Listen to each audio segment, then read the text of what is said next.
کون ہے؟ عرفان بھائی؟ جی مسٹر عرفان کہاں سے کال کیا بھائی؟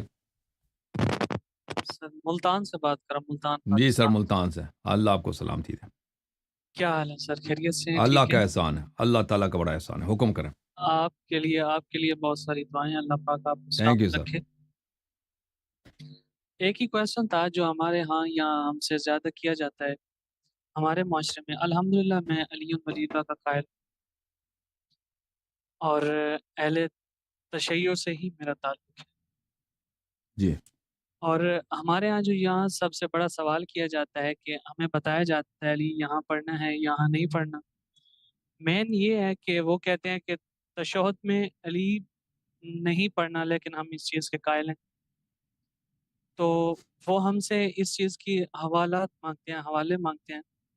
تو میری جو کویشچن تھا وہ یہ تھا کہ آپ اس سمندر کو کوزے میں بند کریں اور چھوٹا سا اور ایسا معتبر جواب دیں جو ہم انہیں دے سکیں۔ تو کسی حدیث میں نہیں ہے کہ آپ نہیں پڑھ سکتے، ٹھیک ہے نا؟ کہ دیکھیں وہ تو دیکھیں مولوی حضرات جو کہتے ہیں آپ نہ پڑھیں نا، وہ تو فتوے کے پابند ہے، وہ حدیث وغیرہ تو مانتے نہیں نا۔ آپ ان کو حدیث جی دکھائیں وہ کہتے ہیں نہیں جی ہم فتوے پہ ان کے ساتھ تو بات کرنا ہی فضول ہے، کیونکہ جی وہ بالکل فتوے کے قائل ہیں۔ جب وہ فتوے کو مانتے ہیں نا تو فتویٰ تو ختم، فتویٰ نے فیصلہ کر دیا۔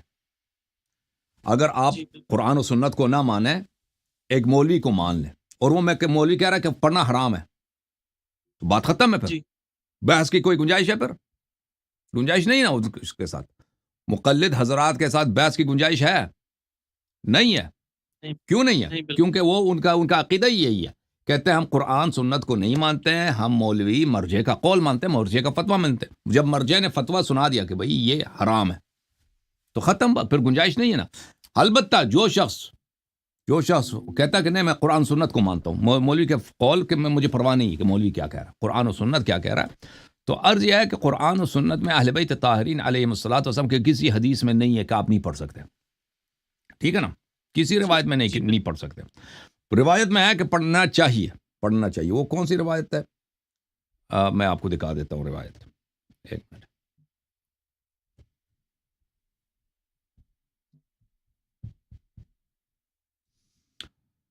اچھا، یہ کتاب ہے الاحتجاج الطبرسی جزء اول، یہاں پہ حضرت امام جعفر صادق علیہ السلام کی حدیث ہے، صفحہ نمبر 158 میں، کہ جب تم لا الہ الا اللہ محمد رسول اللہ کہہ دو تو اس کے بعد کہہ دو علی امیر المؤمنین، ٹھیک ہے نا؟ یہ ان کا فرمان ہے، ٹھیک ہے نا؟ جی لیکن یہ واجب نہیں ہے۔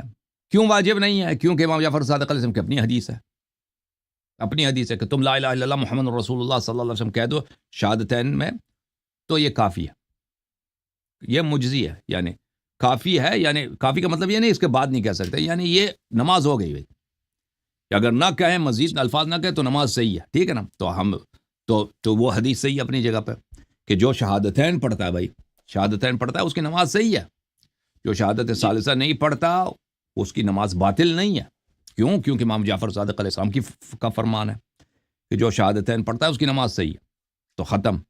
تو پھر اس کا مطلب ہے جو مزید کہیں اشہد ان علی ولی اللہ، اگر کوئی کہنا چاہے تو وہ واجب نہیں ہے، وہ کہنا چاہیے، اگر کوئی نہ کہے تو اس کی نماز باطل نہیں، صحیح ہے۔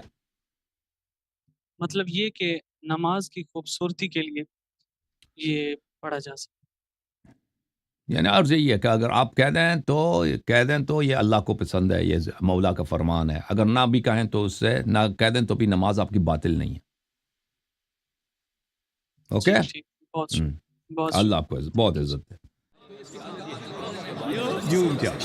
جوم جاؤ پرواز کرو، کیوں فخر سے سر اٹھا، کیونکہ اللہ تعالیٰ نے تمہیں انتخاب کیا، صراط حق پر صرف تم ہو، صراط ایمان پر صرف کیا، کیونکہ اللہ تعالیٰ نے تمہیں انتخاب کیا، صراط حق پر صرف تم ہو، صراط ایمان پر صرف